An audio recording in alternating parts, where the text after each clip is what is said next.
여러분, 이야기꾼입니다.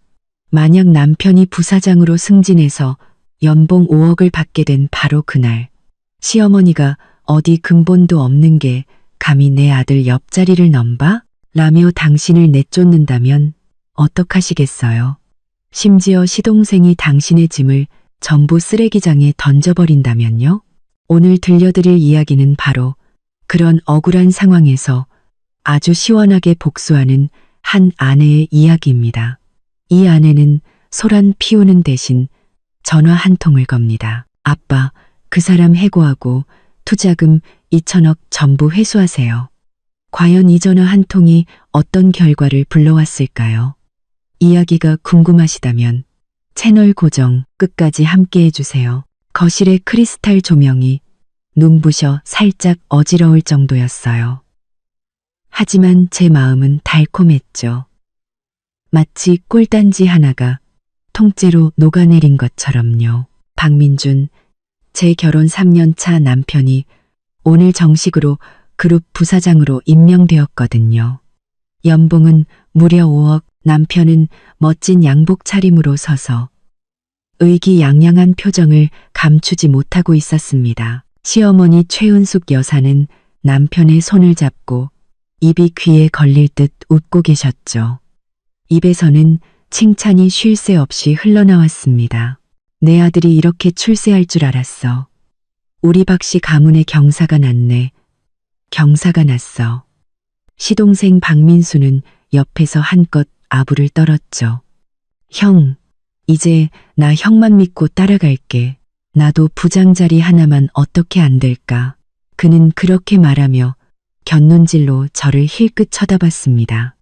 그 눈빛은 부러움인지 아니면 다른 무언가인지 알 수 없었죠. 전 그저 미소만 지으며 말없이 다가가 남편이 벗은 양복 재킷을 받아 걸어주려 했습니다. 오늘 같은 좋은 날, 저는 남편이 좋아하는 음식으로 한상 가득 차리고 레드 와인까지 준비하며 축하할 생각에 들떠 있었거든요. 하지만 제 손이 남편의 재킷에 닿으려는 순간 시어머니가 갑자기 헛기침을 하시더니 날카로운 목소리로 입을 열었습니다. 지연아, 너 바쁜 거 잠깐 멈추고 이리 와서 앉아보렴.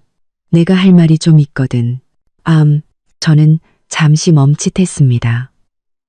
마음속에 설명할 수 없는 불안감이 스쳤지만 이내 소파로가 앉았죠. 남편도 조금 의외였는지 어머니를 보며 물었습니다. 어머니, 무슨 일이세요? 식사 다 하고 말씀하시면 안 돼요? 하지만 시어머니는 아들은 아랑곳하지 않고 오직 저를 위아래로 훑어볼 뿐이었습니다. 그 눈빛은 마치 바늘 같아서 저를 불편하게 만들었죠. 그녀는 느릿하게 말했습니다. 우리 민준이는 이제 예전과 달라 그룹 부사장이라고. 신분도 지위도 다 올랐어. 그러니 어떤 말은 일찍 하는 게 좋을 것 같구나. 제 마음속의 달콤함은 서서히 사라지고 불길한 예감이 피어올랐습니다. 저는 최대한 평정심을 유지하며 물었습니다. 어머니, 무슨 말씀을 하고 싶으신 건가요? 시어머니는 턱을 치켜들며 마치 선심 쓰듯 오만한 말투로 말했습니다. 지연아, 네가 우리 집에 시집 온 지 3년이 됐지. 그때는 우리 민준이가 막 사회생활 시작할 때라 내 집안 사정을 크게 따지지 않았어. 하지만 지금은 상황이 달라. 내 아들은 이제 연봉 수억 원을 받는 부사장이고 만나는 사람들도 다 상류층이야. 그녀는 일부러 말을 끊었고 옆에 있던 시동생은 재미있는 구경이라도 난 듯 희죽거렸습니다. 시어머니는 말을 이었습니다.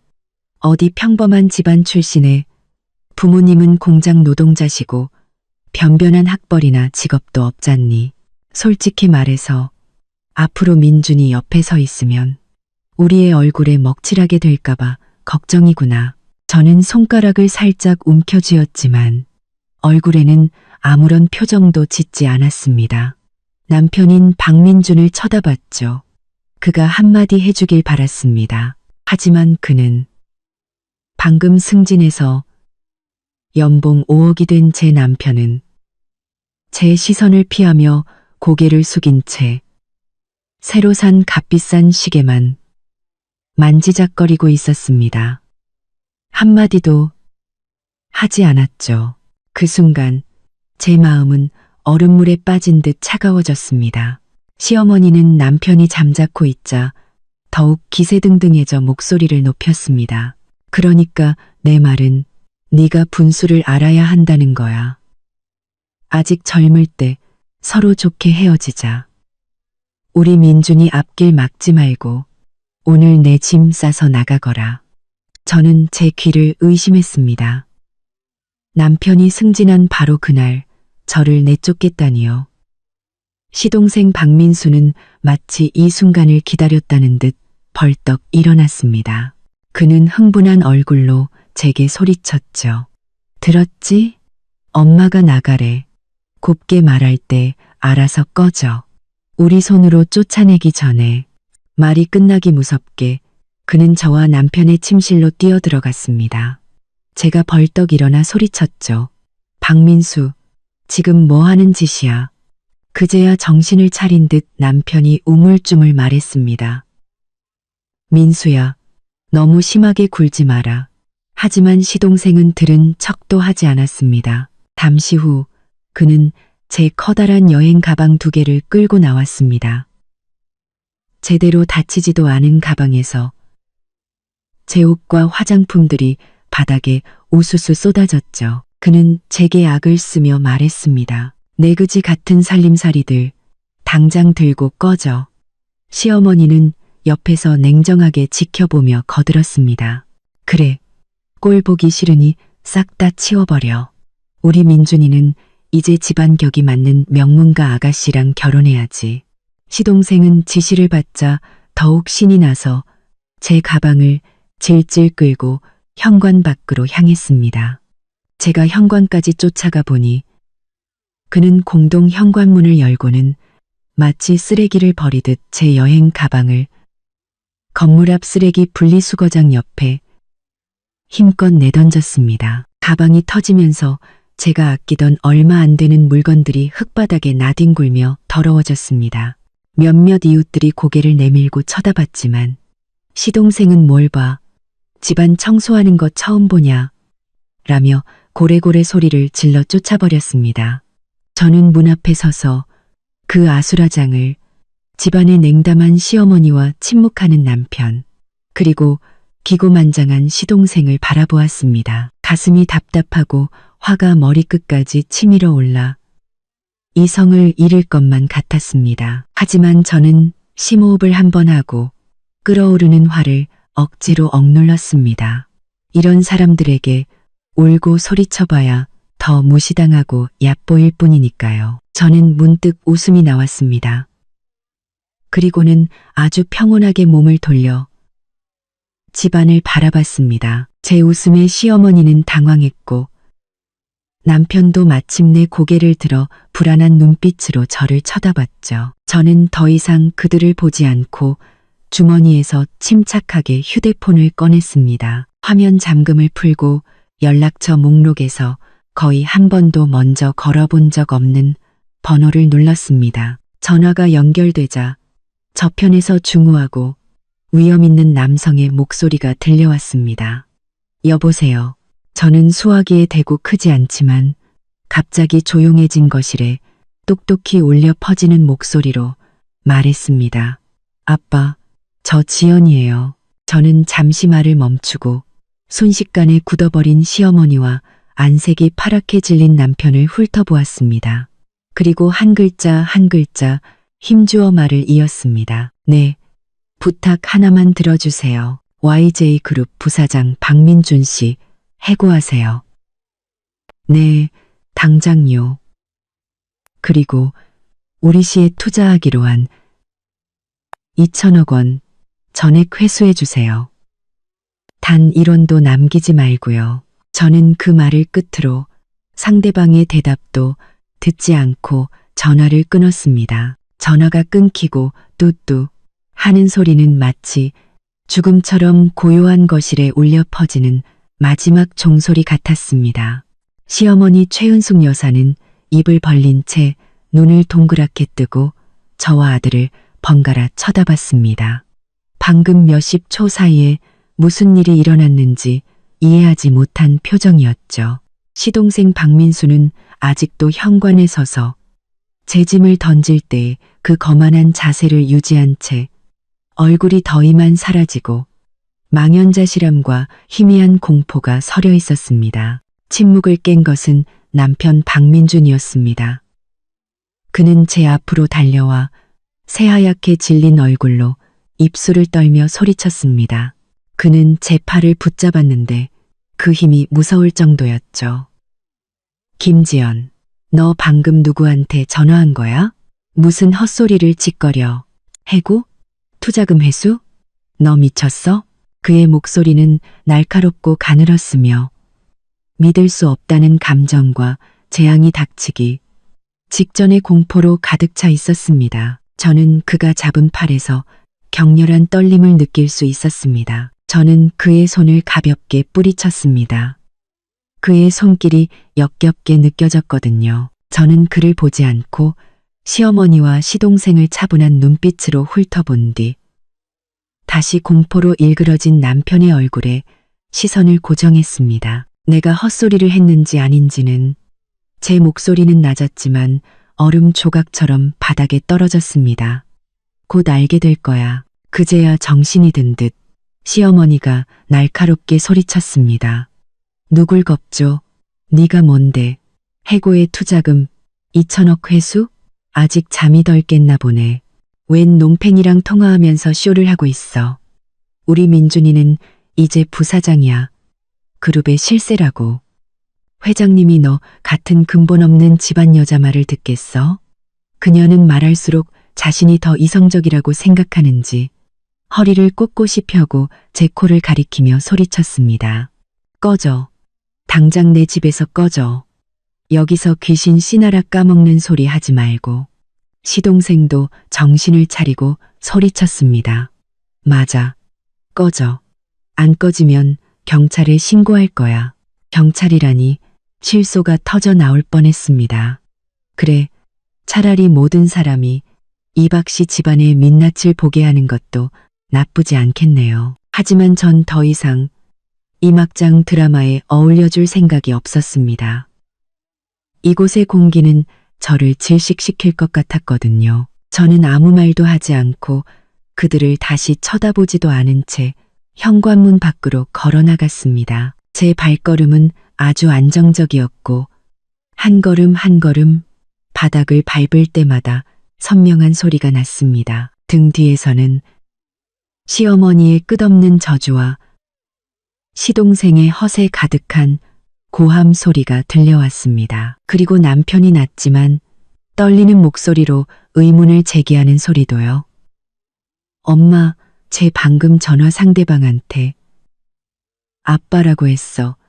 제 아버지는 벌써. 그 뒷말은 닫히는 문에 막혀 들리지 않았습니다. 아파트 아래로 내려와 밤바람을 맞으니 그제야 한기가 느껴졌습니다. 쓰레기장 옆에는 제 여행 가방이 넘어져 있고 옷가지들이 흩어져 있었습니다. 마치 버려진 쓰레기처럼요. 늦게 귀가하던 몇몇 이웃들이 멀리서 손가락질했지만 아무도 감히 다가오지 않았습니다. 저는 그곳으로 걸어가 더러워진 옷들을 바로 줍지 않았습니다. 그것들은 마치 이 결혼 생활 3년 동안의 저 같았거든요. 겉은 멀쩡해 보이지만 속은 이미 엉망으로 짓밟힌 채로요. 버려도 아깝지 않았습니다. 저는 곧장 단지 입구로 가서 택시를 잡았습니다. 기사님이 멀쩡한 가방 2개를 트렁크에 실어주며 물었습니다. 아가씨, 어디로 가세요? 저는 차 문을 열고 타서 이 도시 최고의 호텔 이름을 말했습니다. 기사님은 백미러로 저를 의아하게 쳐다봤습니다. 아마 쓰레기 더미에서 막 나온 듯한 제 모습과 그 호텔의 이름이 전혀 어울리지 않는다고 생각했겠죠. 하지만 그는 더 묻지 않고 차를 출발시켰습니다. 차가 제가 3년 동안 살았던 아파트를 벗어나자 창밖에 네온 사인이 빠르게 스쳐 지나갔습니다. 저는 좌석에 기댄 채 창밖을 바라보았습니다. 마음은 의외로 평온했습니다. 눈물도, 히스테리도, 심지어 큰 슬픔도 없었습니다. 오직 모든 것이 끝났다는 차가운 안도감과 곧 시작될 미지의 서막에 대한 결연함만이 남아 있었습니다. 호텔에 도착하니 화려한 로비가 눈을 부시게 했습니다. 저는 실내복 차림에 지갑도 없이 휴대폰 하나만 들고 프런트로 걸어갔습니다. 프런트 직원은 직업적인 미소를 띠며 말했습니다. 안녕하십니까, 손님. 예약하셨습니까? 아니요. 저는 말했습니다. 프레지덴셜 스위트로 방 하나 주세요. 어우, 프런트 직원의 미소가 살짝 굳더니 제 위아래를 빠르게 훑어보며 제 지불 능력을 가늠하는 듯 했습니다. 하지만 그녀는 잘 훈련된 직원답게 무례한 태도를 보이지는 않았습니다. 네, 손님. 결제는 어떻게 하시겠습니까? 프레지덴셜 스위트 가격은. 저는 그녀의 말을 끊고 숫자 조합을 읊었습니다. 그것은 제 명의로 된 최고 등급 블랙카드, 즉 아버지 카드의 가족카드 번호였습니다. 주카드 소지자는 김 씨였죠. 저는 이 카드를 거의 사용한 적이 없었고 남편 박민주는 그 존재조차 몰랐습니다. 아버지가 이 카드를 주시며 말씀하셨었죠. 지연아, 혹시 모르니 가지고 있어라. 절대 꿀리는 삶 살지 말고. 오늘 그 혹시 모를 일이 일어난 겁니다. 프런트 직원은 컴퓨터로 무언가를 확인하더니 순식간에 얼굴이 극도로 공손해지며 심지어 약간의 당황한 기색까지 보였습니다. 네, 김지연 고객님. 바로 처리해드리겠습니다. 잠시만 기다려 주십시오. Now. 몇 분 후 호텔 매니저가 직접 와서 저를 꼭대기층으로 바로 가는 전용 엘리베이터로 안내했습니다. 프레지덴셜 스위트는 놀랄 만큼 넓고 화려했습니다. 거대한 통유리 창을 통해 도시의 반짝이는 야경이 한눈에 들어왔습니다. 이곳은 자신의 심장 박동 소리가 들릴 정도로 조용했고 방금 전 박씨 집안의 소동과는 마치 다른 세상 같았습니다. 매니저는 공손하게 카드키를 건네며 다른 필요한 서비스가 있는지 물었습니다. 저는 고개를 저으며 문을 닫았습니다. 거대한 공간에 저 혼자 남았습니다. 저는 창가로 다가가 발 아래의 화려한 도시를 내려다보았습니다. 박민주는 지금쯤 뭘 하고 있을까요? 그의 거만한 어머니를 위로하고 있을까요? 아니면 미친 듯이 전화를 돌려 사실을 확인하고 있을까요? 아니면 이미 한기를 느끼기 시작했을까요? 저는 휴대폰을 꺼냈습니다. 화면은 깨끗했습니다. 부재중 전화도 남편의 사과 문자도 없었습니다. 좋아요. 그는 아마도 그 전화가 제 허세였다고 아직도 착각하고 있겠죠. 저는 뜨거운 물로 샤워를 하며 피로와 불쾌함을 씻어냈습니다. 구름처럼 푹신한 침대에 누웠지만 잠은 오지 않았습니다. 제가 해고와 투자금 회수를 말한 순간부터 폭풍이 시작되었다는 것을 알고 있었습니다. 그리고 그 폭풍의 눈은 바로 저였습니다. 박씨 집안의 좋은 시절은 이제 끝났습니다. 생각보다 깊이 잠들었습니다. 아마 3년간의 위장과 부담을 내려놓아서인지 몸과 마음이 모두 가벼워졌기 때문일 겁니다. 눈을 떴을 때는 이미 햇살이 거대한 통유리 창을 통해 방이 절반을 가득 채우고 있었습니다. 저는 천천히 일어나 커튼을 젖혔습니다. 발 아래의 도시는 이미 분주하게 움직이기 시작했습니다. 모든 것이 평소와 같았지만 어떤 사람들에게는 오늘이 천지가 뒤집히는 날이 될 거라는 걸 저는 알고 있었습니다. 호텔에서 정갈한 아침 식사를 가져다 주었습니다. 저는 창가에 앉아 천천히 식사했습니다. 휴대폰은 옆에 조용히 놓여 있었고 여전히 남편에게서는 아무런 연락이 없었습니다. 이건 제 예상대로였습니다. 그처럼 자존심 세고 체면을 중시하는 사람은 마음속으로 이미 불안해하더라도 확실한 나쁜 소식을 듣기 전까지는 절대 고개를 숙여 저에게 연락하지 않을 겁니다. 그는 아마도 제 전화가 절망 속의 허세였다는 마지막 희망을 품고 있겠죠. 좋습니다. 이 마지막 평온이 폭풍 후 전에 가장 잔인한 전주곡이 되게 해줍시다. 마지막 계란 프라이 한 조각을 먹었을 때 휴대폰이 갑자기 울렸습니다. 남편이 아니었습니다. 화면에는 아빠라는 두 글자가 떠 있었습니다. 저는 나이프와 포크를 내려놓고 냅킨으로 입가를 닦은 뒤 침착하게 전화를 받았습니다. 전화기 저편에서 아버지의 목소리는 여느 때처럼 차분했지만 거스를 수 없는 힘이 실려 있었습니다. 지연아, 일은 처리됐다. 저는 가볍게 네라고 대답하며 다음 말을 기다렸습니다. 아버지는 말을 이었습니다. 방금 그룹 긴급 이사회가 끝났다. 박민준의 부사장 직위는 해제됐고 즉시 효력이 발생한다. 인사명령은 10분 전에 공식적으로 하달되어 전 그룹에 공시됐다. 법무팀과 재무팀도 연계해서 2천억 원 투자금 회수 절차를 공식적으로 시작했다.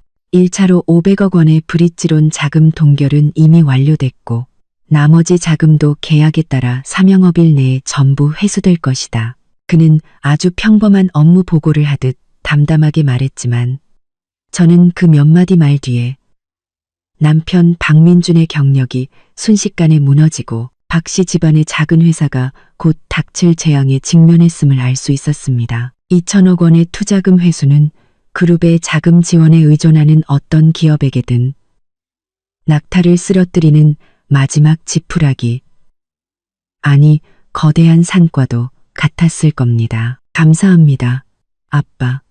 저는 말했습니다. 마음에는 아무런 파동도 없었습니다. 마치 이미 짜여진 각본대로 연극이 상연되는 것 같았죠. 아버지는 전화기 저편에서 잠시 멈칫하더니 목소리에 희미한 온기를 담아 말했습니다. 괜찮으냐? 지금 어디에 있니? 전 괜찮아요, 아빠. 호텔에 있어요. 아주 좋아요. 제가 대답했습니다. 그럼 됐다. 아버지가 말했습니다. 박 씨 집안 쪽에서 혹시 필요하면 아니요, 아빠. 저는 그의 말을 끊었습니다. 제 말투는 단호했습니다. 나머지는 제가 알아서 할게요. 이미 가장 큰 칼을 휘둘러 주셨잖아요. 아버지는 더 이상 고집하지 않고 말했습니다. 알겠다. 필요한 거 있으면 언제든 전화하거라. 기억해라.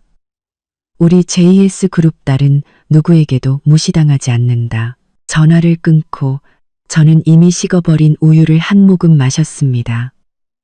좋습니다. 첫 번째 단계는 완벽하게 끝났습니다. 이제 저쪽의 반응을 볼 차례군요. 제가 휴대폰을 내려놓는 순간 마치 미친 듯이 격렬하게 진동하기 시작했습니다. 화면에는 박민준이라는 세 글자가 미친 듯이 깜빡였고 끊이지 않는 벨소리가 울려 퍼졌습니다. 아무래도 소식을 들었나 보네요. 저는 받지 않고 그냥 울리게 내버려뒀습니다. 벨소리는 마치 전파를 통해 전화를 건 사람의 초조함과 공포를 전달하려는 듯 끈질기게 울리고 또 울렸습니다. 저는 그가 지금 어떤 모습일지 상상할 수 있었습니다. 아마 회사에서 이사회에 의해 쫓겨나 아직 엉덩이도 제대로 붙여보지 못한 새 부사장실에서 개인 물품을 챙기고 있겠죠. 그러다 재무이사나 자기 회사에서 걸려온 울먹이는 긴급 전화를 받았을 겁니다. 벨소리는 마침내 멈췄지만 다음 순간 다시 울리기 시작했습니다.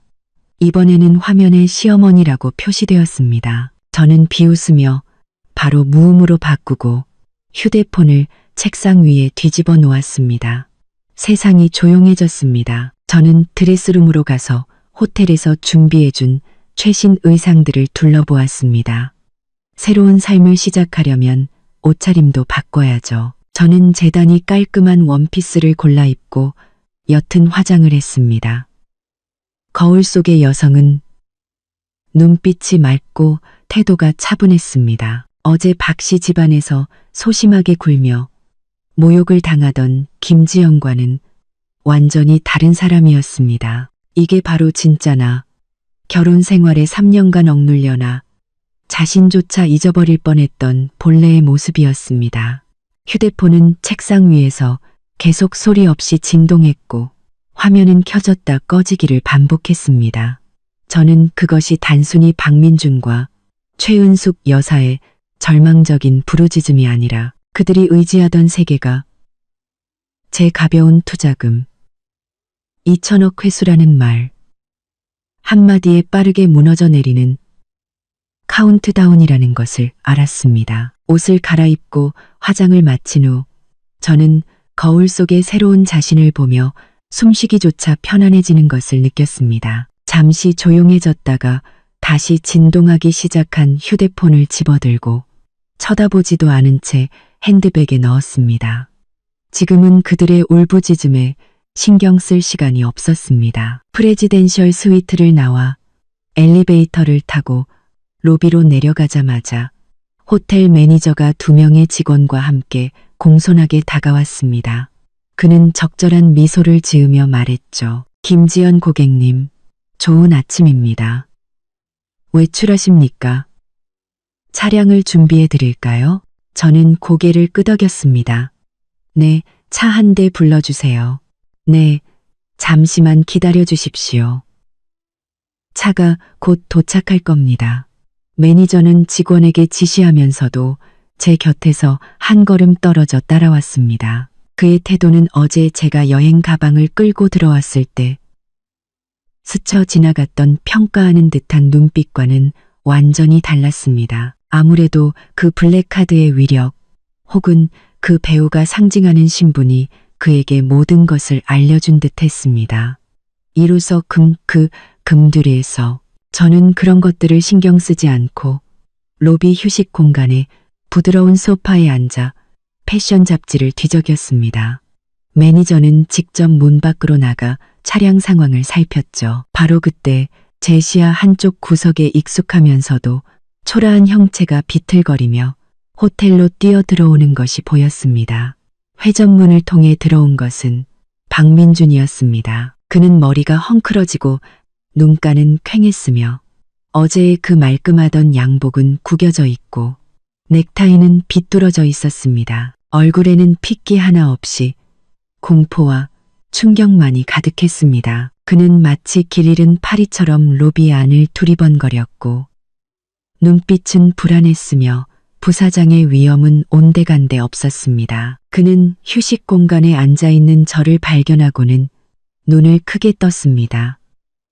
마치 구명더처를 발견한 듯 혹은 저승사자를 만난 듯한 표정이었죠. 그는 거의 달려오다시피 했고 발걸음이 비틀거려 로비의 다른 손님들과 직원들이 모두 쳐다보게 만들었습니다. 지연아, 지연아, 정말 너였구나.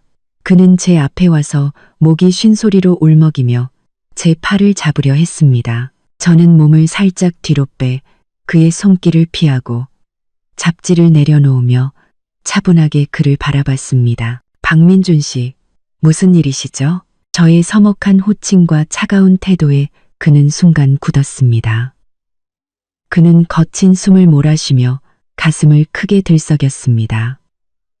지연아, 너 도대체 어떻게 된 일인지 말해줘. 왜 그룹에서 갑자기 날 해고한 거야? 그리고 우리 회사 재무팀에서 전화 왔는데 그룹의 2천억 투자금이 긴급 회수됐다고. 이거 정말 네가 한 짓이야? 그는 절망적인 질문을 퍼부으며 점점 더 큰 소리로 말했습니다. 저는 눈썹을 살짝 치켜 올리며 비꼬는 듯한 말투로 말했습니다. 박민준 씨, 당신이 해고된 건 부사장 직위를 감당할 능력이 부족해서가 아닌가요? 그리고 투자금 회수는 그룹의 경영 판단일 텐데 저랑 무슨 상관이죠? 저 같은 평범한 집안 출신 여자가 무슨 그런 큰 힘이 있겠어요? 저는 어제 시어머니가 저를 모욕했던 말을 그대로 돌려주었습니다. 박민준의 얼굴은 순간 붉어졌다가 급속도로 창백해졌습니다. 그는 입술을 떨며 믿을 수 없다는 눈빛으로 말했습니다. 너 어제 전화할 때 아빠라고 했잖아. 그 전화, 지연아, 너 도대체 정체가 뭐야? 그는 거의 소리를 질렀고 로비는 더욱 조용해졌습니다. 모든 사람이 귀를 쫑긋 세웠죠. 그때 차를 준비한 호텔 매니저가 빠르게 돌아와 미친 듯한 박민준을 보고는 눈살을 찌푸리며 제 앞에 막아섰습니다. 그는 정중하지만 단호하게 박민준에게 말했습니다. 손님, 진정하십시오.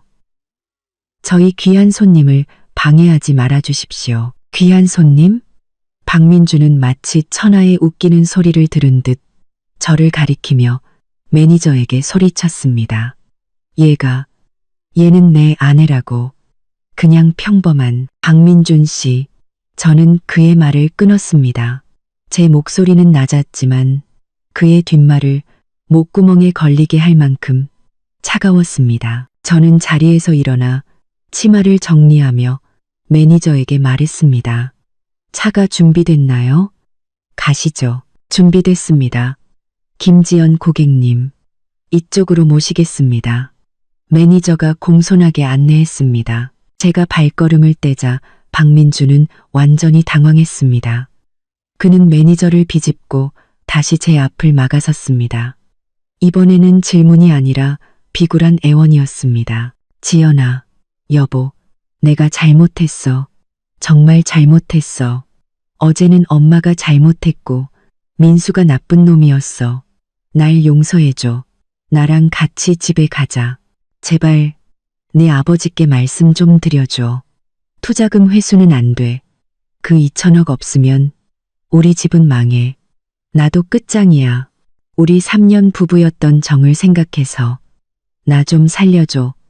우리 집 좀 살려줘. 그는 그렇게 말하며 사람들 앞에서 무릎을 꿇으려고 했습니다. 저는 그를 차갑게 바라보며 그의 무릎이 굽혀지기 전에 입을 열었습니다. 부부, 어제 당신들이 날 내쫓고 내 짐을 던질 때는 부부의 정을 생각했나요? 이제 와서 나한테 애원하다니 너무 늦었어요. 저는 더 이상 그를 보지 않고 매니저에게 말했습니다. 이분 좀 내보내주세요. 더 이상 방해받고 싶지 않네요.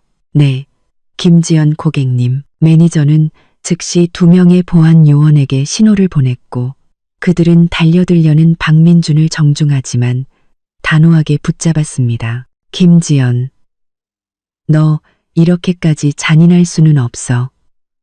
지연아. 박민준의 절규는 멀어져 가며 호텔 문 밖으로 사라졌습니다.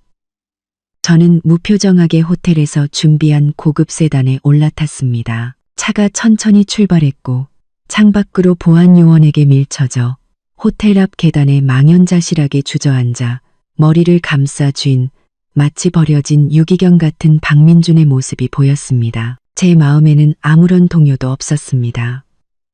이 모든 것은 그들이 자초한 일이었습니다. 차가 도로에 합류하자 저는 휴대폰을 꺼내 무음을 해제했습니다. 순식간에 수십 통의 부재중 전화와 문자 메시지가 쏟아져 들어왔습니다. 박민준과 시어머니뿐만 아니라 몇몇 낯선 번호도 있었습니다. 아마 박씨 집안 친척이나 회사 사람들이겠죠. 저는 무심코 시어머니가 보낸 음성 메시지 하나를 틀었습니다. 어제의 그 거만함은 온데간데 없는 울부짖는 소리가 흘러나왔습니다. 지연아, 우리 착한 며느리, 내가 잘못했다. 내가 어제는 노망이 들었었나 봐. 제발 마음에 담아두지 마라. 어서 돌아와. 이 집은 네가 없으면 안 돼. 민준이랑 잘 지내. 내가 앞으로는 널 친딸처럼 아껴줄게. 제발 사돈어른께 말씀 좀 드려서 그 돈은 회수하지 말라고 해다오. 저는 듣다 말고 바로 삭제해버렸습니다. 잔인하다고요? 어제 그들이 저에게 한 짓에 비하면 이건 이자 축에도 끼지 못합니다. 차가 도심의 주요 도로를 평온하게 달렸습니다. 창밖의 햇살은 눈부시게 밝았지만 저는 지금 박씨 집안이 분명 먹구름이 끼고 비가 내리고 있을 거라는 걸 알았습니다. 저는 그 장면을 상상하며 마음속으로 쾌재를 불렀습니다. 남이 나에게 준 고통을 되돌려주는 것이 이런 기분이군요. 도시에서 가장 고급스러운 쇼핑센터에 도착해서 저는 예전에는 쇼윈도 너머로 구경만 하던 명품 매장으로 바로 들어갔습니다. 직원들은 제 옷차림과 분위기를 보고 즉시 열정적으로 다가왔습니다. 저는 마음에 드는 디자인을 고르기 귀찮아서 바로 사이즈를 말하고 입어보는 과정도 생략했습니다. 이거랑 이거 그리고 저 한 줄 전부 다 포장해 주세요. 저는 신상품들을 가리키며 매니저에게 말했습니다. 매니저는 얼굴에 웃음꽃이 피었고 직원들은 능숙하게 포장했습니다. 결제는 역시 그 블랙카드로 했습니다. POS 기기에서 영수증이 나오는 소리를 들으며 저는 아무런 감흥도 느끼지 못했습니다. 돈은 저에게 결코 문제가 아니었습니다. 단지 예전에는 쓰고 싶지 않았을 뿐이죠. 다음 매장으로 가려던 참에 핸드백 안에 휴대폰이 다시 미친 듯이 진동하기 시작했습니다. 이번에는 화면에 박민수라는 이름이 깜빡였습니다. 어제 거만하게 제 짐을 던졌던 그 시동생이었죠. 저는 눈썹을 치켜 올렸습니다. 좀 의외였지만 예상했던 일이기도 했습니다. 박민준이 완전히 방법이 없으니 이 멍청한 동생까지 내세운 거겠죠. 저는 그가 무슨 말을 할지 궁금해졌습니다. 저는 사람이 없는 구석으로 가서 전화를 받았지만 바로 말하지는 않았습니다. 전화기 저편에서는 즉시 박민수의 화가 잔뜩 난 허세 가득한 고함 소리가 들려왔습니다.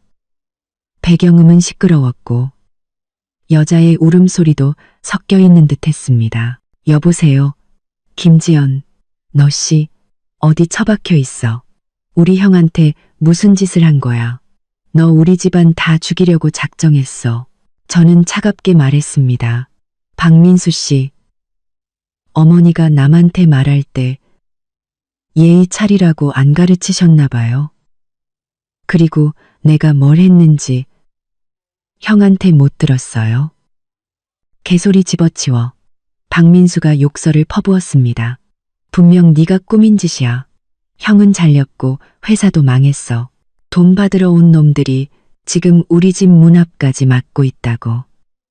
김지연, 똑똑히 들어. 당장 기어 돌아와서 어떻게 된 건지 설명해. 안 그러면 가만 안 둬. 저는 그가 지금쯤 얼굴이 벌개져서 허세를 부리는 모습을 상상할 수 있었습니다. 저는 비웃으며 말했습니다. 나를 가만 안 둬? 내까지 게? 박민수, 어제 내 짐 던질 때는 아주 대단하더니 이제 와서야 급해졌나 보네? 너. 박민수는 제 말에 막혀 잠시 말을 잇지 못하다가 더욱 거칠게 소리쳤습니다. 헛소리 말고 돌아올 거야. 안 올 거야. 엄마는 지금 울다 쓰러지기 직전이라고. 우리 집 망하면 너도 무사하지 못할 줄 알아. 당신들 집이 망하든 말든 나랑 무슨 상관이죠. 제 목소리는 완전히 차가워졌습니다. 당신들이 내 짐을 던져버린 그 순간부터 나는 당신들 박씨 집안과는 아무런 상관없는 사람이에요. 그리고 박민수, 한 가지 충고하는데 나를 협박하기엔 당신은 아직 깜냥이 안 돼. 당신 형이나 그 대단한 어머니가 직접 와서 얘기하면 내가 좀 들어줄 생각은 있을지도 모르지. 넌 상대할 가치도 없어. 저는 그 말을 끝으로 그가 더 소리칠 기회도 주지 않고 전화를 끊어버렸고 그 번호도 바로 차단 목록에 추가했습니다. 세상이 다시 조용해졌습니다. 저는 쇼핑을 계속했습니다. 고급 기성복 몇 벌, 보석 몇 점을 사고 새로운 휴대폰과 노트북도 샀습니다. 과거와 완전히 작별하려면 이런 물건들도 모두 새 것으로 바꿔야죠. 양손 가득 쇼핑백을 들고 호텔 방으로 돌아왔을 때는 이미 오후였습니다. 저는 물건들을 거실에 아무렇게나 내려놓고 물 한 잔을 따라 거대한 통유리창 앞에 섰습니다. 휴대폰은 조용했습니다. 박민준과 시어머니는 아마도 전화폭탄이 소용없다는 것을 깨닫고 다른 방법을 찾고 있거나 점점 더 큰 압박에 시달리고 있겠죠. 저는 지금 박 씨 집안의 상황을 상상할 수 있었습니다. 빚쟁이들이 문을 막고 전화는 불통이며 친척과 친구들은 모른 척하겠죠. 최은숙 여사는 어제의 거만한 부사장 어머니에서 눈물로 세월을 보내는 파산한 늙은이로 전락했을 겁니다. 박민주는 미친 듯이 여기저기 도움을 청하지만 번번이 거절당하고 박민수는 무능하게 화만 낼 뿐 아무것도 하지 못하겠죠. 이 모든 것은 그들의 속물근성과 잔인함 그리고 저의 평범한 집안에 대한 경멸에서 비롯된 것이었습니다. 그들은 높은 가지에 올랐다고 생각하고 저라는 조강지처를 마음대로 짓밟을 수 있다고 여겼지만 그들이 그렇게나 높게 여겼던 그 가지가 저에게는 언제든 잘라낼 수 있는 우리 집 정원의 나뭇가지에 불과했다는 사실을 몰랐던 겁니다. 그때 제 새 휴대폰이 울렸습니다. 지역 번호가 찍힌 유선 전화였습니다.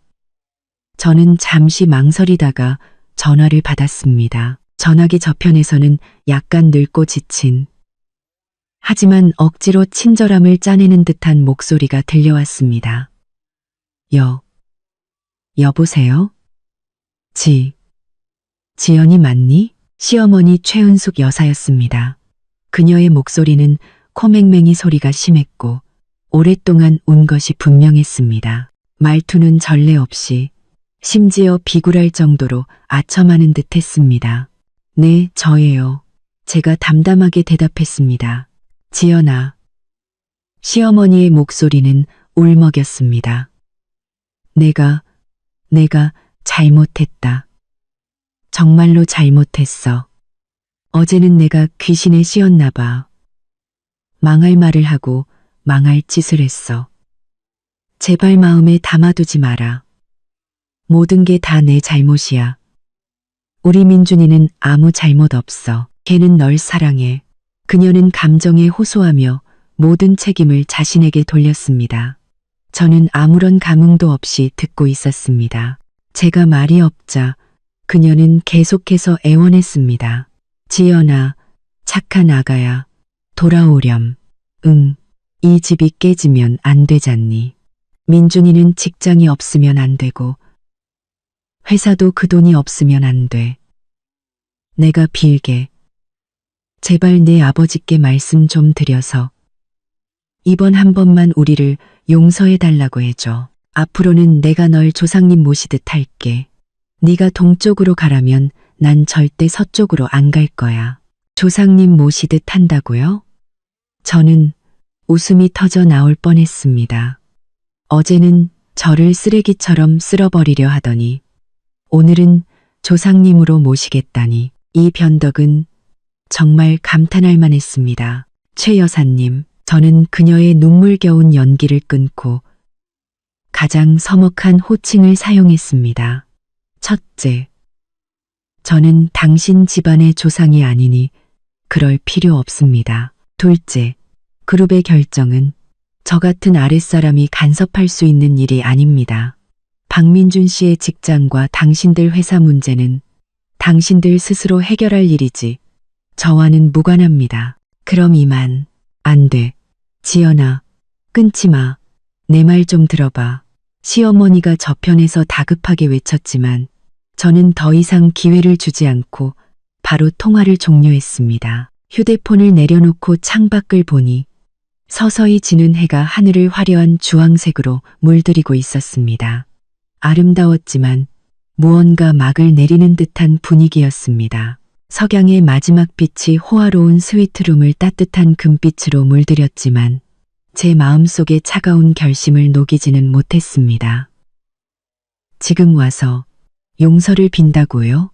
너무 늦었죠. 만약 사과로 모든 게 해결된다면 이 세상에 원한이라는 게 왜 있겠습니까? 저는 더 이상 박씨 집안의 골치 아픈 일을 생각하고 싶지 않았습니다.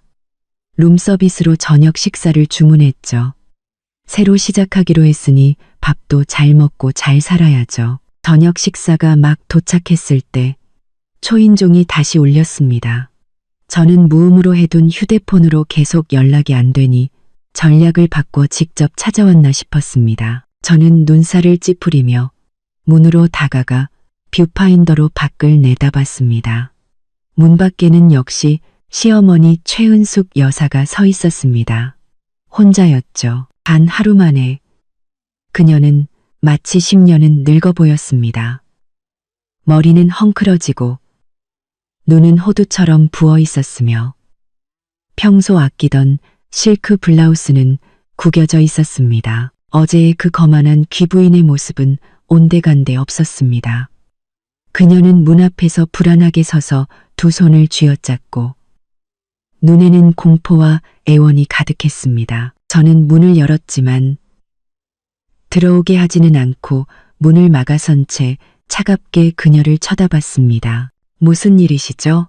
시어머니는 저를 보자마자 눈물이 다시 쏟아졌습니다. 그녀는 울먹이며 말했습니다. 지연아, 내가 드디어 널 찾았구나. 나 좀 들여보내주렴. 내가 무릎이라도 꿇을게. 우리 제발 얘기 좀 하자. 응? 그녀는 그렇게 말하며 정말로 바닥에 주저앉으려 했습니다. 저는 그녀의 팔을 잡아 무릎 꿇는 것을 막았지만 말투는 여전히 차가웠습니다. 최 여사님, 할 말 있으면 여기서 하세요. 아는 불편해서요. 저의 최 여사님이라는 호칭에 그녀는 몸을 떨며 얼굴이 더욱 창백해졌습니다. 그녀는 마치 마지막 구명더처를 잡듯 제 팔을 붙잡고 콧물 눈물을 쏟아냈습니다. 지연아, 너 이렇게까지 잔인하면 안 돼. 민준이가 끝장났어. 회사도 망했고 빚쟁이들이 해가 지기도 전에 문을 막고 두드리고 부수고 난리야. 내일까지 돈 안 갚으면 우리를 쫓아낸대. 민수는 그 철없는 놈이 또 사람들과 싸워서 지금 경찰서에 있다고. 지연아, 우리 3년 부부였던 정을 봐서라도 민준이 좀 살려줘. 우리 집 좀 살려줘. 내가 빌게. 그녀는 그렇게 말하며 정말로 무릎을 꿇으려고 했지만 제가 단단히 붙잡고 있었습니다. 복도에서는 이미 다른 방 손님들이 고개를 내밀고 있었습니다. 저는 그녀를 힘껏 일으켜 세우고 아무런 감정도 담지 않은 목소리로 말했습니다. 부부의 정이요? 어제 당신과 당신 작은아들이 내 짐을 던질 때는 부부의 정을 생각했나요? 당신들 집안이 잘 나갈 때는 내가 당신 아들에게 어울리지 않는 짐이라고 생각하더니 이제 파산할 지경이 되니 이 며느리가 생각나셨나 봐요. 최 여사님, 세상에 그렇게 좋은 일은 없어요. 시어머니는 제 말에 아무런 대꾸도 못하고 그저 흐느껴 울며 내가 잘못했어. 정말 잘못했어. 우리가 눈이 멀었어. 우리가 사람을 잘못 봤어. 라고 되풀이할 뿐이었습니다. 저는 손을 놓고 한 걸음 물러나 그녀와 거리를 두었습니다. 잘못한 걸 알았으면 스스로 감당하세요. 당신들이 심은 씨앗에서 난 열매니 남을 원망할 수 없죠. 아니야, 지연아, 네가 우릴 살릴 수 있어. 시어머니가 갑자기 고개를 들고 눈에 마지막 희망의 빛을 터뜨렸습니다. 네가 네 아버지께 전화 한 통만 하면 그분이 손을 써주시면 민준이는 다시 출근할 수 있고 그 2천억도 회수되지 않으면 우리 집은 살 수 있어. 지연아, 내가 머리 밟고 빌게. 그녀는 그렇게 말하며 정말로 제 손을 뿌리치고 쿵소리를 내며 호텔 복도의 차가운 바닥에 무릎을 꿇었습니다. 그녀는 바닥에 머리를 밟고 울부짖었습니다. 제발, 지연아, 우리 좀 살려줘. 앞으로 내가 네 노예가 되어줄게. 이 장면은 복도 끝에 직원들까지 놀라게 해 그들이 빠르게 다가왔습니다. 저는 발 아래에서 한때 저를 콧방귀 뀌며 쳐다보던 여자가 지금은 꼬리치며 애원하는 개처럼 제 앞에 무릎 꿇고 있는 것을 보았습니다. 제 마음에는 동정심이라고는 조금도 없었고 오직 차가운 혐오감만 들었습니다. 이렇게 될 줄 알았으면 왜 처음부터 그랬을까요? 최 여사님, 저는 그녀를 내려다보며 또렷하고 냉담하게 말했습니다. 저한테 무릎 꿇어도 소용없어요. 결정은 제가 아니라 그룹에서 한 겁니다. 박민준 씨가 능력이 부족해서 해고당했고 당신들 회사가 경영부실로 투자금을 회수당한 건 다 비즈니스의 원칙이에요. 제가 간섭할 수도 없고 그럴 자격도 없습니다. 일어나서 돌아가세요. 제 휴식을 방해하지 마시고요. 그때 호텔 매니저와 보안 요원들이 도착했습니다. 매니저는 상황을 즉시 파악하고 보안 요원들에게 눈짓을 했습니다. 그때 호텔 매니저는 상황을 즉시 파악하고 보안 요원들에게 2명의 보안 요원이 다가와 바닥에 주저앉아 거의 기절할 듯 우는 시어머니를 정중하지만 단호하게 일으켜 세웠습니다. 김지연 고객님, 정말 죄송합니다. 방해를 드렸네요. 바로 처리하겠습니다. 매니저는 연신 사과했습니다. 방해를 드렸네요. 저는 고개를 끄덕이고 시어머니의 절망적인 애원하는 눈빛을 더 이상 보지 않은 채 바로 문을 닫았습니다. 두꺼운 나무 문이 바깥의 울부짖음과 애원, 그리고 무너져가는 그들의 세계를 완전히 차단했습니다. 세상이 조용해졌습니다. 저는 식당으로 돌아가 앉아 나이프와 포크를 들고 접시 위에 스테이크를 썰기 시작했습니다. 스테이크는 완벽하게 구워져 부드럽고 육즙이 풍부했습니다. 저는 천천히 먹었습니다. 마음은 평온했습니다. 적에게 자비를 베푸는 것은 자신에게 잔인한 짓입니다. 그들은 당시에 저에게 조금의 자비도 베풀지 않았는데 지금 제가 왜 그들을 동정해야 할까요? 시어머니의 무릎 꿇음은 그들의 과거 오만과 무지에 대한 미미한 대가일 뿐입니다. 아직 멀었습니다. 저는 그들이 소중히 여기던 모든 것을 하나씩 잃어가는 것을 지켜볼 겁니다. 어제 그들이 저를 쉽게 버렸던 것처럼요. 저녁을 먹고 편안하게 목욕을 한 후 일찍 잠자리에 들었습니다. 내일은 또 다른 손님이 찾아올지도 모른다고 생각했습니다. 예를 들면 아직 제대로 모습을 드러내지 않은 제 남편 박민준처럼요. 시어머니의 무릎 꿇음이 그들이 보일 수 있는 가장 비굴한 모습이라고 생각했습니다. 그런데 다음 날 오전에 제가 이혼 문제를 상담하러 변호사에게 가려던 참에 호텔 로비에서 다시 발목이 잡혔습니다. 이번에는 박민준이었습니다. 그는 어제 호텔 문 앞에서보다 훨씬 더 초췌해 보였습니다. 덥수룩한 수염, 핏발선 눈, 어제 입었던 양복은 더욱 구겨져 있었고 정체 모를 얼룩까지 묻어 있었습니다. 온몸에서 패배자의 기운이 풍겼죠. 그는 어제처럼 흥분해서 달려들지 않고 유령처럼 소리 없이 제 앞에 나타나 길을 막았습니다. 지연아. 그의 목소리는 몹시 쉬어 있었고 거의 절망에 가까운 피로감이 묻어났습니다. 우리 얘기 좀 할 수 있을까? 딱 5분만, 아니 3분이라도 괜찮아. 호텔 로비의 보안 요원들이 즉시 경계하며 다가올 준비를 했습니다. 저는 손을 들어 그들을 진정시키고 말했습니다. 좋아요. 어차피 해야 할 말은 해야죠.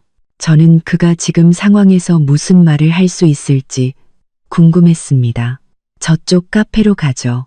저는 로비 한쪽에 있는 비교적 조용한 카페를 가리켰습니다. 더 이상 공공장소에서 실랑이를 벌이고 싶지 않았습니다. 너무 꼴사나우니까요. 박민주는 마치 특사를 받은 듯 서둘러 고개를 끄덕이며 비틀거리며 제 뒤를 따랐습니다. 자리에 앉아 직원이 주문을 받으러 왔습니다. 저는 레몬물 한 잔을 시켰고 박민주는 아무것도 시키지 않은 채 핏발선 눈으로 저를 뚫어져라 쳐다봤습니다. 마치 제 얼굴에서 무언가를 읽어내려는 듯이요. 말해요. 무슨 얘기를 하고 싶죠?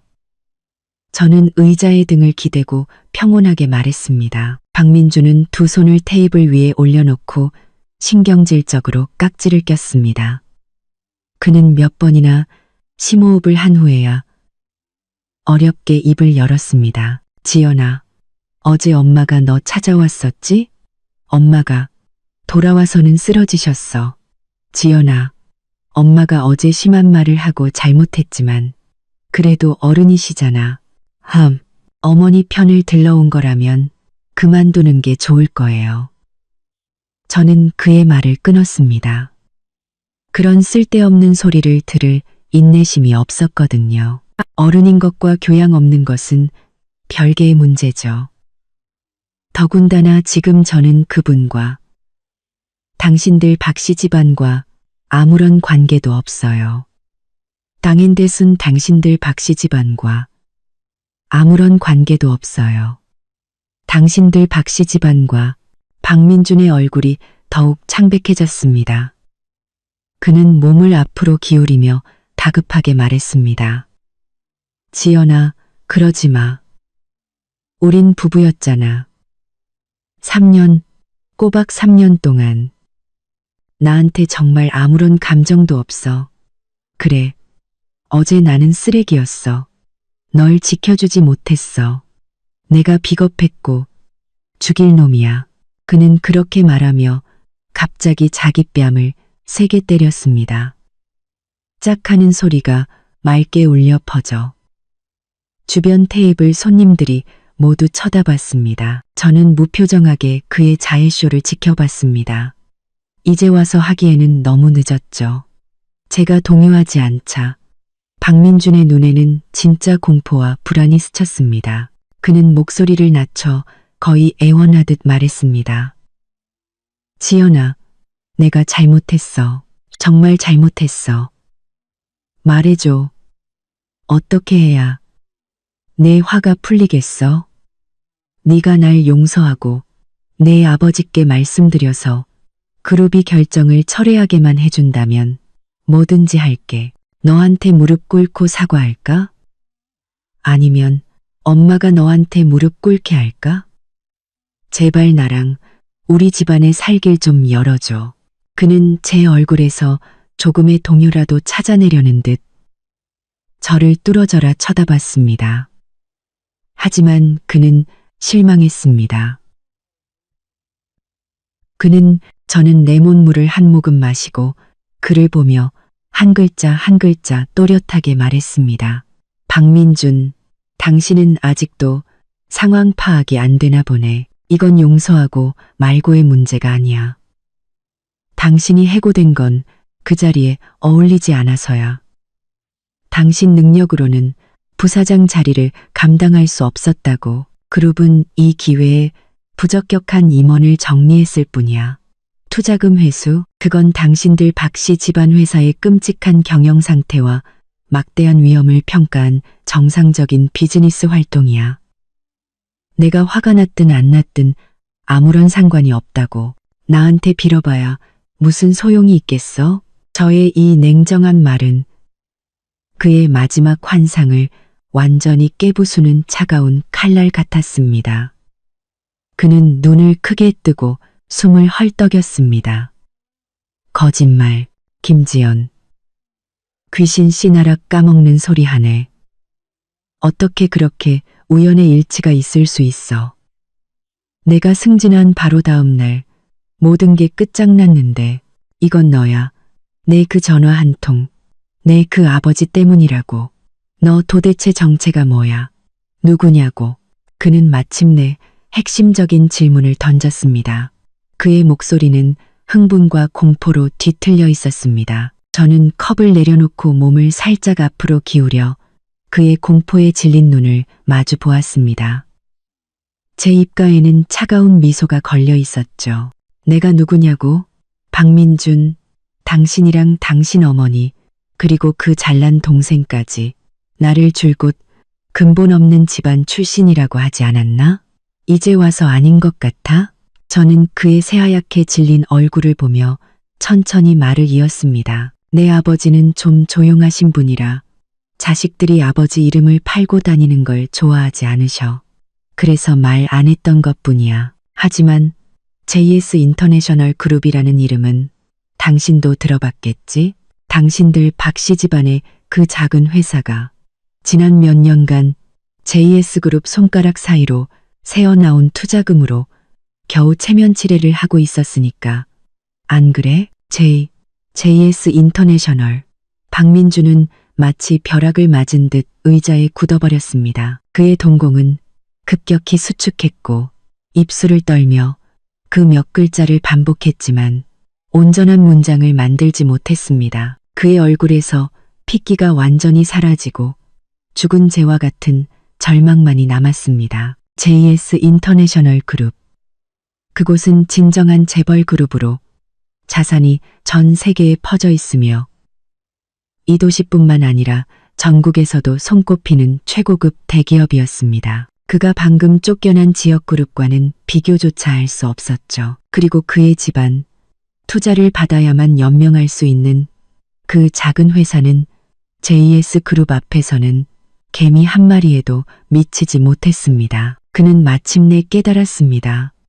그와 그의 가족이 줄곧 경멸하고 모욕했던 근본 없는 집안의 며느리 뒤에 얼마나 거대한 존재가 서 있었는지를요. 그들은 눈이 멀었던 것이 아니라 하늘에 구멍을 낸 것이었습니다. 그래서 말이야, 저는 그의 완전히 무너진 모습을 보며 담담하게 말했습니다. 내가 잔인한 게 아니라 당신들이 스스로 유일한 구명보트를 쓰레기처럼 바다에 던져버린 거야. 이제 배가 가라앉는데 누굴 탓하겠어? 저는 그 말을 끝으로 일어나 몇 장의 지폐를 테이블 위에 올려놓고 물값을 계산했습니다. 박민준 씨, 잘 살아봐. 이혼 서류는 내 변호사가 곧 연락할 거야. 저는 뒤돌아 그를 다시는 쳐다보지 않았습니다. 카페를 나와 박민준과 그의 절망적인 기운을 뒤로한 채 저는 심호흡을 했습니다. 호텔의 향기로운 공기가 폐 속으로 들어오자 모든 모공이 상쾌해지는 기분이었습니다. 모든 것을 털어놓는 기분은 정말 좋았습니다. 특히 상대방의 세계관이 무너지고 후회하는 모습을 보는 것은 한여름에 얼음물을 마시는 것보다 더 시원했습니다. 저는 변호사 사무실에 가는 것을 미루고 바로 방으로 돌아왔습니다. 총알이 좀 더 날게 놔둬야죠. 지금은 박씨 집안이 스스로 연출하고 주연을 맡았지만 이제는 완전히 통제불능이 된 이 막장 드라마의 관객이 되고 싶었습니다. 역시나 오래 기다릴 필요도 없었습니다. 오후 서너 시쯤 제가 소파에 기대어 책을 읽고 있을 때 핸드백 안에 예전 휴대폰이 다시 진동하기 시작했습니다. 이번에는 완전히 낯선 번호였습니다. 저는 눈썹을 치켜 올렸습니다. 누구인지 대충 짐작이 갔죠. 전화를 받고 녹음 버튼을 눌렀습니다. 이건 나중에 이혼 협상에 좋은 자료가 될 테니까요. 전화기 저편에서는 즉시 박민수의 특징적인, 하지만 지금은 밍센이 기가 죽었으면서도 억지로 허세를 부리는 목소리가 들려왔습니다. 배경음에는 시어머니 최은숙 여사의 희미한 흐느낌 소리도 섞여 있었죠. 여보세요? 김지연, 너 맞지? 저는 나른하게 대답했습니다. 나야, 박민수. 경찰서에서는 나왔나 보네? 빠르기도 해라. 헛소리 집어치워. 박민수는 마치 꼬리를 밟힌 고양이처럼 즉시 발끈했습니다. 너 우리 형한테 무슨 말을 한 거야? 형이 돌아와서는 넋이 나간 사람 같아. 지금 엄마는 울고 형은 멍하니 앉아만 있다고. 네가 겁준 거지? 김지연, 똑똑히 들어. 우리 박씨 집안이 지금 좀 어렵다고 해서 만만하게 보지 마. 썩어도 준치라고. 어렵다고? 저는 비웃었습니다. 박민수, 당신들 집안은 그냥 좀 어려운 게 아니라 암초에 부딪혀 침몰 중인 거야. 곧 뼈도 못 추리게 될 거라고. 무슨 썩어도 준치. 지금 당신들 집 문 앞에 막고 있는 빚쟁이들은 나무 판자 하나도 남겨주지 않을걸? 개소리. 박민수가 소리쳤지만 목소리의 허세는 더욱 뚜렷해졌습니다. 다 네가 꾸민 짓이야. 네 그 빌어먹을 아버지 때문이 아니었다면. 박민수. 저는 그의 말을 차갑게 끊었습니다. 입 조심해. 방금 그 말 한마디로 내가 널 다시 며칠간 유치장에 쳐넣을 수 있다는 거 알아? 이번에는 아무도 널 꺼내주지 못할걸. 전화기 저편은 순간 조용해졌습니다. 그의 거친 숨소리와 옆에서 시어머니가 울먹이며 민수야, 말 좀 가려서 해. 좋게 말해. 라고 말리는 소리만 들렸습니다. 아무래도 박민준이 돌아간 후 JS 인터내셔널이라는 폭탄의 정보를 제대로 전달했나 봅니다. 효과가 아주 좋네요. 몇 초 후 박민수는 억지로 화를 삼킨 듯 목소리가 딱딱하게 변했지만 여전히 불만 가득한 말투로 말했습니다. 너 도대체 원하는 게 뭐야? 내가 뭘 원하냐고. 그 말 참 웃기네. 어제는 당신들이 날 내쫓고 내 짐을 던졌잖아. 이제 와서 내가 뭘 원하냐니? 나는 아무것도 원하지 않아. 그냥 조용히 내 인생 살고 싶을 뿐이야. 당신들 박씨 집안이라는 진흙탕에서 최대한 멀리 떨어져서. 너. 박민수는 다시 말문이 막혔지만 이번에는 소리치지 않고 거의 이를 악물고 말했습니다. 김지연. 그래, 네가 이겼어. 됐냐? 우리가 졌다고. 말해봐. 어떻게 해야 그만둘 건데? 어떻게 해야 네 아버지가 그쪽에서 우리를 봐줄 건데? 그만둬? 저는 그 단어를 되풀이하며 비웃음을 감추지 않았습니다. 박민수. 아직도 상황 파악이 안 되나 본데. 이건 내가 그만두고 말고의 문제가 아니야.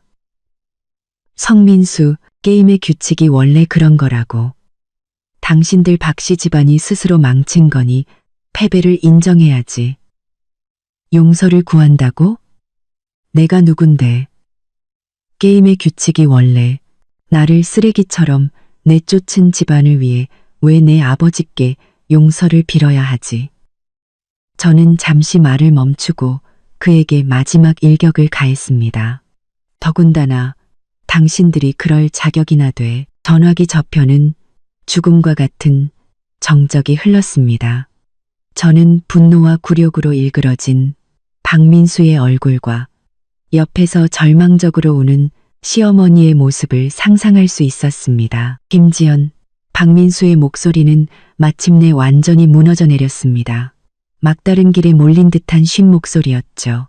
너, 이렇게까지 독하게 굴 수는 없어. 그래도 네가 3년 동안 엄마라고 불렀고 우리 형이랑 3년 동안 부부였잖아. 정말 옛정을 하나도 생각 안 해? 옛정? 저는 비웃었습니다. 옛정은 어제 당신들이 쓰레기장에 던져버렸잖아. 박민수, 힘 빼지 마. 그럴 시간에 문 앞에 있는 빚쟁이들이나 어떻게 상대할지 생각해봐. 아, 그리고 충고 하나 할게.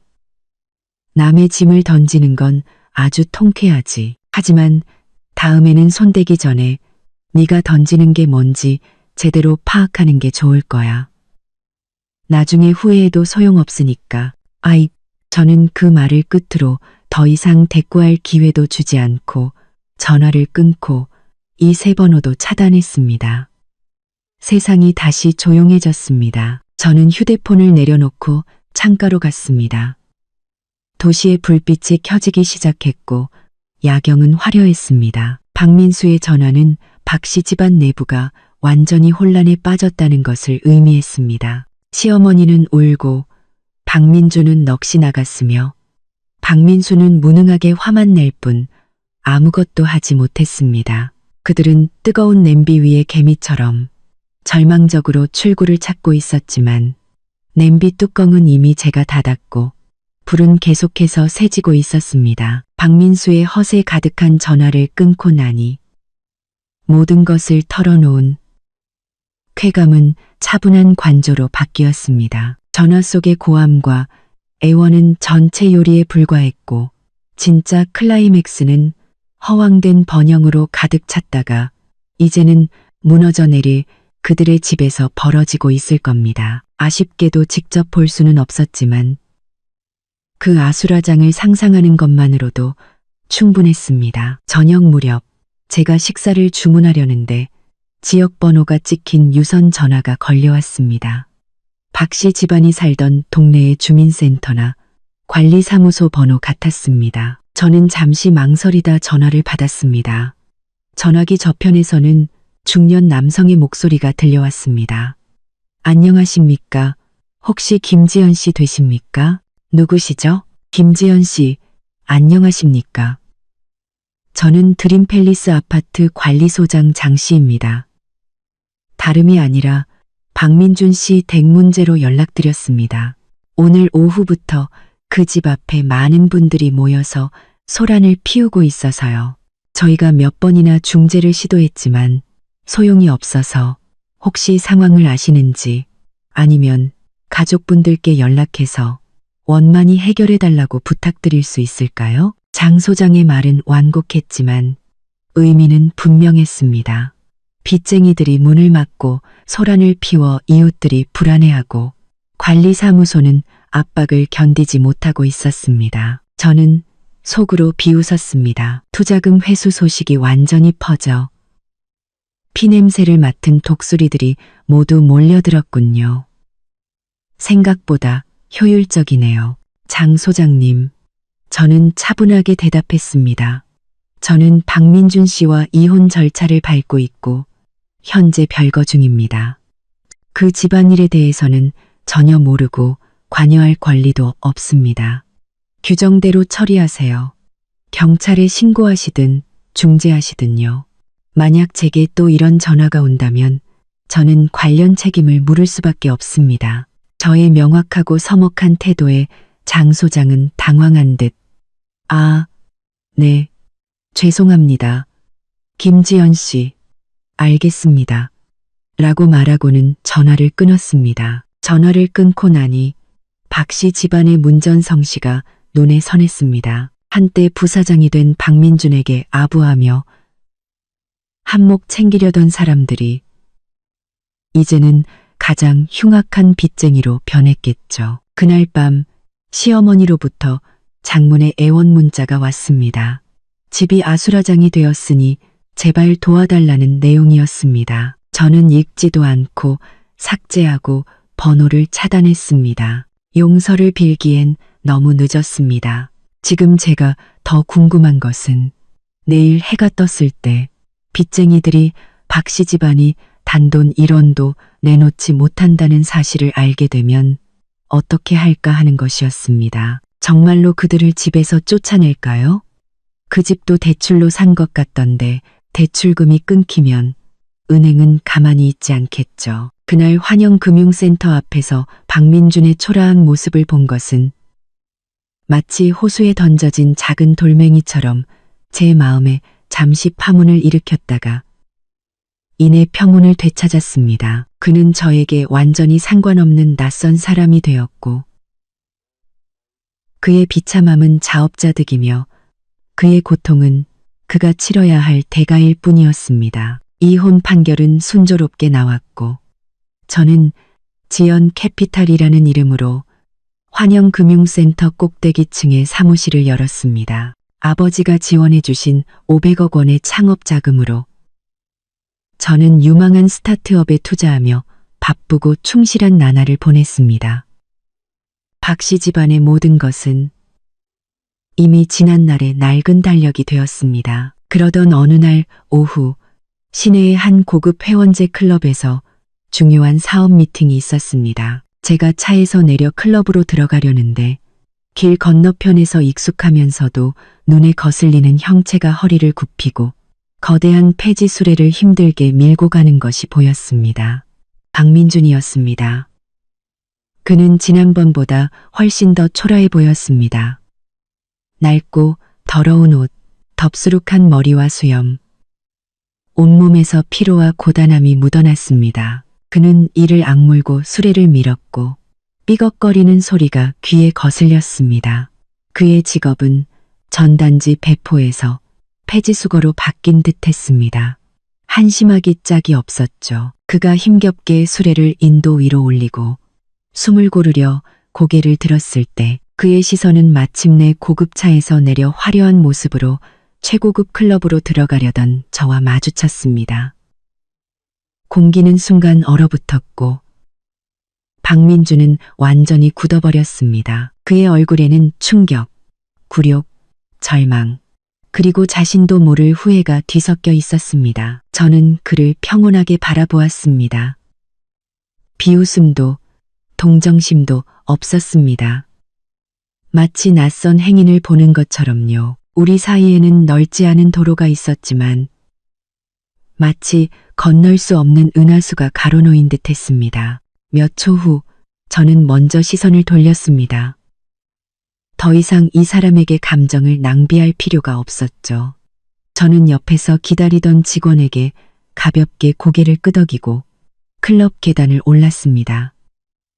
제 하이힐 소리가 대리석 바닥에 또렷하게 울려 퍼졌습니다. 한 걸음 한 걸음 저는 제가 있어야 할 저의 세계로 나아갔습니다. 등 뒤에서 박민준이 어떤 반응을 보였는지 저는 더 이상 신경 쓰지 않았습니다. 클럽 문이 제 뒤에서 천천히 닫히며 바깥의 그 초라한 세계를 완전히 차단했습니다. 안에서는 부드러운 음악이 흘렀고 미팅 상대는 이미 저를 기다리고 있었습니다. 제가 다가가자 그는 즉시 일어나 열정적이고 존경스러운 미소로 저를 맞이했습니다. 김 대표님, 안녕하십니까? 명성은 익히 들었습니다. I know. 저는 그와 악수하며 저 역시 품위 있고 자신감 넘치는 미소를 지었습니다. 왕 총괄님, 반갑습니다. 기다리게 해드려 죄송합니다. 우리는 자리에 앉아 수억 원 규모의 투자와 업계, 미래 동향에 대해 논의했습니다. 제 머리는 맑았고 말은 정확했으며 비즈니스 세계의 논리와 게임에 완전히 몰입했습니다. 길 건너편의 그 작은 해프닝, 한때 저에게 수많은 굴욕을 안겨주고 이제는 사회 밑바닥으로 전락한 그 남자는 마치 창밖을 스쳐 지나가는 먼지 한 톨처럼 제 마음속에 아무런 파문도 일으키지 못했습니다. 저의 세계는 이미 넓고 광활해졌고 그들의 비참함은 제가 올바른 선택을 했다는 것을 증명하는 미미한 각주에 불과했습니다. 미팅은 성공적으로 끝났고 저는 창가에 앉아 홍차를 마셨습니다. 석양이 방안을 따뜻한 금빛으로 물들였습니다. 저는 휴대폰을 꺼내 새로운 투자 기회에 대한 보고서를 읽었습니다. 미래에는 제가 탐험하고 정복해야 할 무한한 가능성이 기다리고 있었습니다. 그것만으로도 충분했습니다.